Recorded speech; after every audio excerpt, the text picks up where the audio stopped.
ওইয়া good morning guys, উঠে গেলাম ঘুম থেকে সকাল সকাল, কারণ আজকে আছে অফিস। তো রেডি হয়ে অফিসে যেতে হবে, না তো দেরি হলে পোকা খেতে হবে। সেই উঠে যাই। আজকে এবার লেগেছে অনেক ঠান্ডা, নাক হয়ে রয়েছে বন্ধ, আর লাগছে আমাকে পাগলের মতো। একটু ফ্রেশ এয়ার নিতে হবে, না তো মাথাটা খুলবে না। চলে এলাম একটা হিরোইক এন্ট্রি নিয়ে বারান্দায়। ও, ফ্রেশ এয়ার নিতে পারতেছি না, কারণ আমার নাক বন্ধ, আমার লেগেছে ঠান্ডা।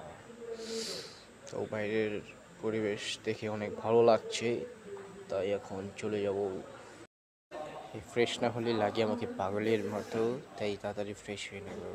হ্যাঁ, এই ফোনটা রেখে নেই, দাঁড়াও। ফোন করে নিলাম ছেলেটা, এখন মুখে দিব পানি দিয়ে ফ্রেশ হওয়ার পর আমার লাগছে হিরোর মতো। টাটাই। যাই, এখন হাঁটি হাঁটি পা পা করতে করতে ছুটে যাই অফিসের দিকে। এদিকে বাইরের পরিবেশ, এই আবার সিঁড়ি থেকে ময়লা মুছে না।